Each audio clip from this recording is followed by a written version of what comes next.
Live from the Two Virginias news leader. WVVA News at 6 starts now. Good evening and thank you for joining us. I'm Ben Schwartz. And I am Martin Staunton. Welcome to WVVA News at 6. We begin in Mercer County this evening with the arrest of a pair of men accused of possessing child pornography and solicitation of a minor via computer, and there are multiple counts. 22-year-old Alexander Kurzai and 31-year-old Marcus Lambert, both of Bluefield, West Virginia, were arrested yesterday on sexual abuse charges. Now, according to the Mercer County Sheriff's Office, Kurzai was charged with possession of child sexual abuse material. He was also charged with 8 counts of solicitation of a minor via computer and 3 counts of cause or assist minors in filming sexually explicit conduct. Marcus Lambert was charged with possession of child sexual abuse material. The West Virginia Internet Crimes Against Children Task Force had the lead in this case. Ben? Thank you, Martin. Staying with the crime beat in Mercer County, a man accused of second-degree murder has a trial date set for October 3rd. 28-year-old John Norton was charged in February after police say he shot into a home on Maple Acres Road and killed 40-year-old Jessica Smith. Norton was charged with second-degree murder and other felonies, including felon in possession of a firearm and 8 counts of wanton endangerment. Norton has a pretrial hearing set for September. Martin? Thank you, Ben. Now to good news out of Fayette County, where a missing girl has safely been brought home. Sheriff Mike Fridley confirms Ashley Bowles has been found alive and safe. Sheriff Fridley reports to WVVA that Ashley Bowles was located last night in Roane County. The sheriff went on to thank the public for their assistance with this case. Now to a follow-up story that we brought you earlier this month as a Tazewell County man discovered oil seeping into a pond on his land. Now this discovery is not a happy ending like the Clampetts from Beverly Hillbillies. It's triggered an investigation by state agencies to trace the origin of the oil. Our Robert Castillo shares the update. The Virginia Department of Energy did an assessment of the land in question in Tip Top in Tazewell County. Now 2 separate reports from that agency reveals no evidence that gas, oil, or coal production is causing the oil sheen George Miller found in his pond nearly 3 months ago. With no known properties of oil on the land, he turned to state officials for help. The Virginia Department of Energy surveyed Miller's land nearly 2 weeks ago. Using their assessment and records of oil, gas, and coal production in the area, they have found no cause for the oil in Miller's pond.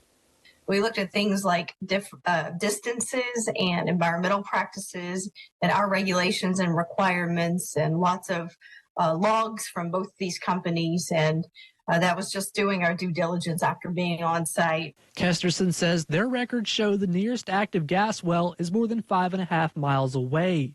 The nearest mine is more than 2 miles away. With all industry-related activity ruled out, Miller says he hopes someone can figure out where the oil is coming from before it gets worse. Seems like a lot of aggravation, and if they don't know, they need to bring somebody who does know what's going on. Can't drink out of this. I mean, nobody's going to want to drink that. That goes right into the Clinch River. So, you know, if the cows won't drink it, why would you want to drink it? It's still not clear what type of oil is seeping into Miller's pond, but on Monday, the Department of Environmental Quality took water samples and testing is being done to determine if the oil sheen contains petroleum. We'll continue to follow developments. Here for you in Tazewell County, I'm Robert Castillo, WVVA News. All right, thank you for that follow-up, Robert. Once the Virginia Department of Environmental Quality gets those results, we'll be sure to share whether the oil on Miller's property is petroleum or not. Ben? Thank you, Martin. Overcoming disability is a theme today because it's National Disability Independence Day. It commemorates the signing of the Americans with Disabilities Act, also known as the ADA, which was signed 33 years ago today. Our Galen Markham takes us to Greenbrier County, where participants in this year's Special Olympics marked the occasion with an afternoon of activities. It is National Disability Independence Day, and we are here celebrating at Maudlin Track and Field in Fairleigh, where everybody is welcome. They're such a special group, and they love each and everybody. You know, everybody's welcome, and they are able to participate in sports that happen at the high school games that they see. Some of them have siblings, so this is their time to shine. Wednesday, Activities included cornhole, soccer, Jenga, and more. It was hosted by CAMC Greenbrier Valley Medical Center. Some of this year's Greenbrier County Special Olympics athletes shared what they will be competing in. This is your first Special Olympics. What are you most looking forward to, Bradley? My running, and I'm forward to run. And if I don't run, I won't. No, he doesn't. Get better at it. That's right. So if I run, I'll get better at it. You said that you were going to be participating in cornhole today. What is it that you like about cornhole? I made some holes in the bowl and just do what I do. Cheering is my favorite, and I always do boom dynamite. Boom dynamite. Can you show me how that goes? Yeah. Boom dynamite, I said boom dynamite. I said hold on, wait a minute, put a little boom in it, boom in it. And some of the Olympians say they liked that their loved ones could watch them in action. Being with your friends, being with the family, being with Heather, and Heather wanted Heather too. Being with my family ever since I started down here doing the Olympics again. Alongside Greenbrier Valley Medical Center employees, local students were also on hand helping out at Wednesday's event. Donovan Penn is a student at Greenbrier East who says he can't think of a better way to spend his summer. Giving back to my community has always been a big thing for me, so for me to get out and do the best that I can to help people out, it's just always been big on my heart. The Greenbrier County Special Olympics team will be competing in Charleston later this year. Here for you in Greenbrier County, I'm Galen Markham, WVVA News. Thank you for that story, Galen. Now, staff at Greenbrier Valley say they plan to make today's event an annual celebration. And as we just saw, it does look like a beautiful day out there for some outdoor activities. We'll turn back to the weather forecast now as the heat is here in the two Virginias. But is it here to stay? Chief Meteorologist Catherine Thompson is standing by with the latest.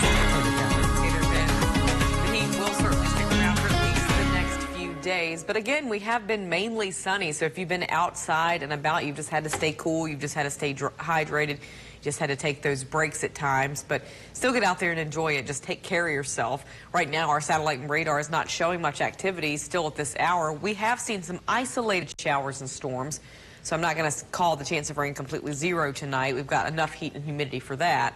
We're seeing some cells in Wyoming County right now and Buchanan County. But otherwise, we'll be partly cloudy through the evening. And most of us now are in the 80s. We've had some places get closer to 90 today. Now, overnight, we stay warm. Again, we should clear back out. Just a slim chance of a stray shower early, but most of us won't see anything tonight. We could see some stray showers or storms tomorrow, too. But still, the chance of rain remains low. It's the temps that are going up.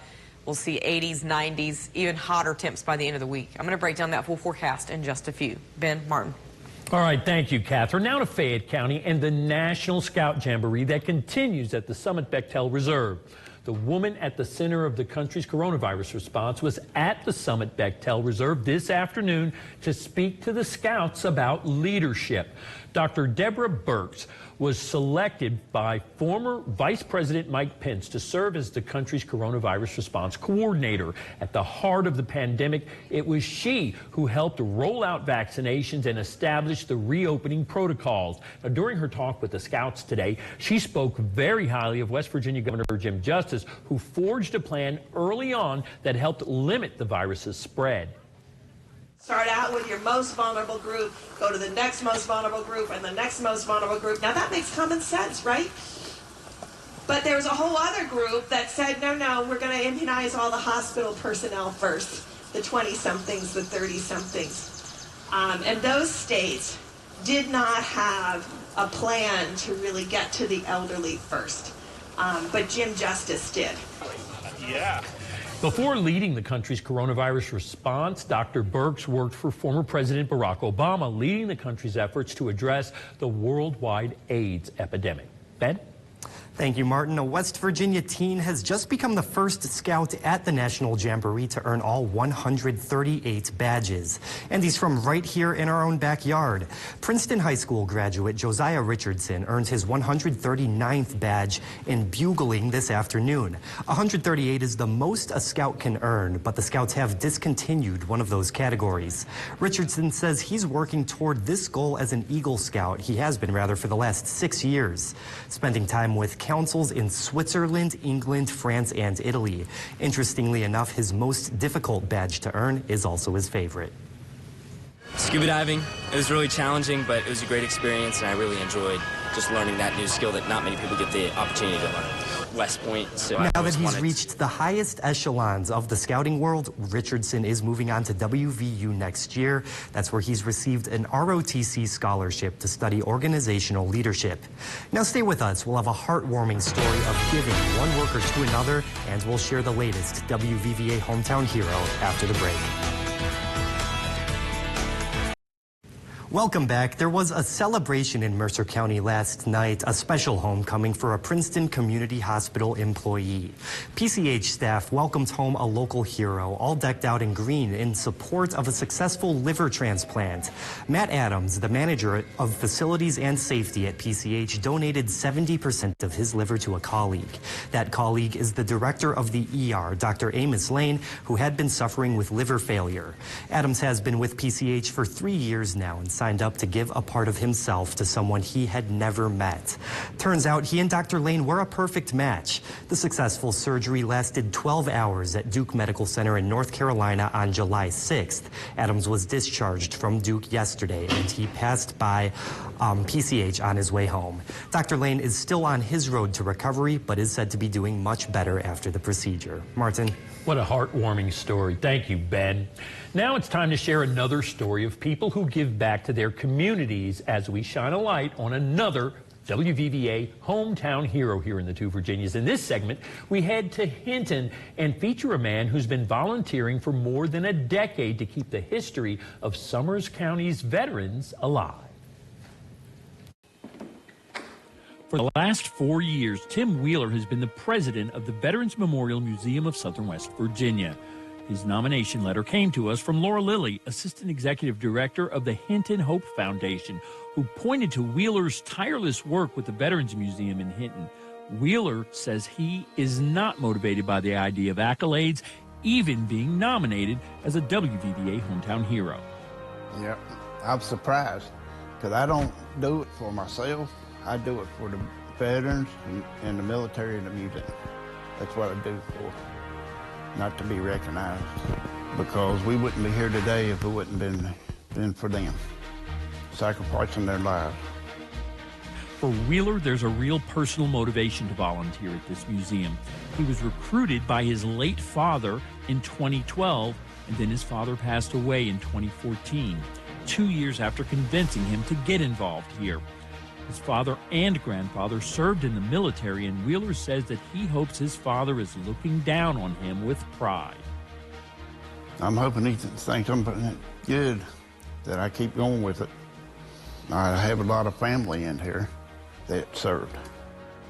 Wheeler says the work here is vital because in these times, they get to fill in some gaps about wars that are vanishing from school curriculums. It'll make you feel real good, because they took most of the history out of schools that needs to be taught. A lot of it. Wheeler adds the wide-eyed wonder of the youngsters as they soak in the history contained in these walls is more than enough payment for the countless hours he gives to this museum. Because we had a class, I think it was 34 a couple weeks ago from Hinton area. They were second graders. And they were asking all kinds of questions. They were eager to learn it. And I was real excited because they were wanting no questions about it. The thrill of it and seeing people come and visit the museum. And seeing people visit this space motivates Wheeler to roll up his sleeves and do what needs to be done here. Painting, for one. I repainted this. It took about 3.5 to 4 months to repaint it all on the inside. You personally? And then I had a contractor come in and help me for 30 hours free. he did help me out. And Wheeler says you may be surprised by what you can find in this museum. We got MacArthur's footlocker, too. His actual footlocker? Yep. Well, what was his famous line? Don't tell me, don't tell me. I will return. Right? Isn't that what he said? I shall return. You have that general's footlocker in this little museum in Hinton. Yep, sure do. Somebody found it. They bought a house and found it in the attic. And they donated it here. Wheeler adds, for others who want to do something positive for their communities, it's as easy as finding a place with a need and then stepping up to help. Volunteer your time in some project, like the other museums or anything like that. And it's the things Tim Wheeler does for the Veterans Memorial Museum in Hinton that makes him a WVVA hometown hero.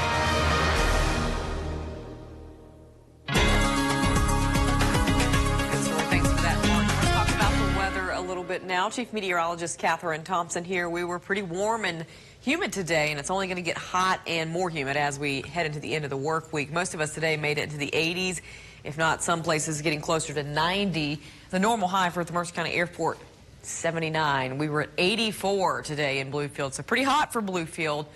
Not quite lemonade weather, but we could get close in the coming days.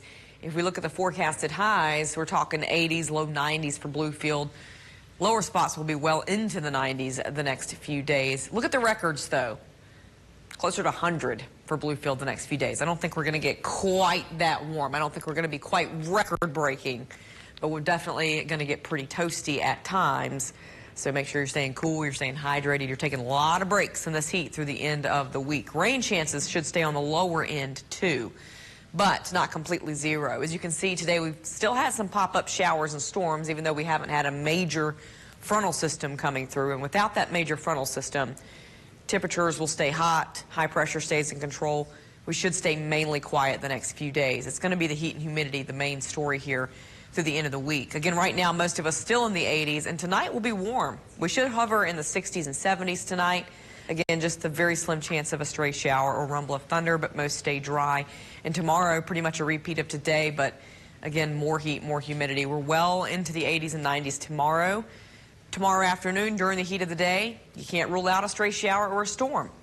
There's a little bit of a chance for that tomorrow, but it's still hit or miss. It's still spotty. Not everyone will see rain. And tomorrow night looks more muggy. We'll still be in the 60s and 70s.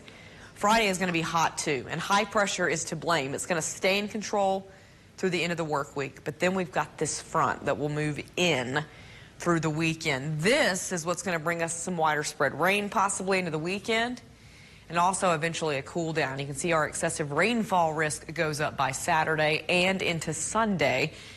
We're at least on that 1 out of 4 on the excessive rainfall chart, so we could have some isolated downpours that could create flooding issues. That's still hit or miss type activity, but again, that's the most unsettled weather we've had recently. Thus far, that's going to go on Saturday and again Sunday. Cooler on Sunday, too, once that system starts to move out. Temperatures dip. They return to normal into next week. Hey, stick with us. We'll be right back with sports right after this break. Josh Whitman is in next.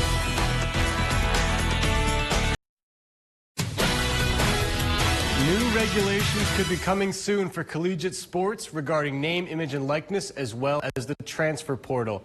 West Virginia Senator Joe Manchin and Alabama Senator Tommy Tuberville have introduced the Protecting Athletes, Schools, and Sports Act of 2023. The PASS Act aims to regulate name, image, and likeness activities and moderate the transfer portal. A requirement for collectives and boosters to be affiliated with a college or school and the establishment of a national standard are among the NIL pieces of the act. The act would also require student athletes to complete their first 3 years of eligibility before transferring without penalty, but there are exceptions to that rule, including a coaching change and a death in the family. We will have a full summary of the act on WVVA.com under the Sports tab later tonight. To the Major League Diamond, Cleveland going for the series win over Kansas City. We're scoreless in the first until Jose Ramirez launches the pitch to right and into the seats. He continues to crush KC pitching. The Guardians add on in the second. Stephen Kwan will bloop the pitch into center. Gabriel Arias is racing towards the plate. Here comes the throw. He's initially ruled out, But let's take another look. Arias is going to slide under the Royals catcher, and the call will be overturned. He's safe. Ramirez back at the plate in the fourth. And a similar result to that first at-bat. Into the seats in right center. It's a solo shot that gives Cleveland a 5-0 lead. It's his 28th career home run against Kansas City. David Fry would hit a 2-run homer later in the inning to make it a 7-0 game. And the Guardians go on to win 8-3, clinching the series victory. Cleveland improves to 51-51 on the season. To the nation's capital, Washington and Colorado wrapped up their series this afternoon. We fast forward to the ninth. It's 4-1 Rockies when Dom Smith is hit by the pitch. A run scores, and it's 4-2. Colorado pitcher Daniel Bard doing his best Rick Wild Thing Vaughn impression. He walks in the game-tying run. Michael Chavis scores from third. It's 4-4. The next batter for Washington is C.J. Abrams. He's going to rip it through the infield into right, and the Nationals walk it off. Washington scores 4 in the ninth and wins 5-4.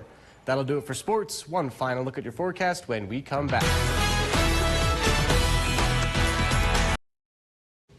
Welcome back, everyone. A final look at the forecast. Temperatures will be hot and humid through the end of the work week. Rain chances staying low through Friday, but then we'll see some more showers and storms by this weekend.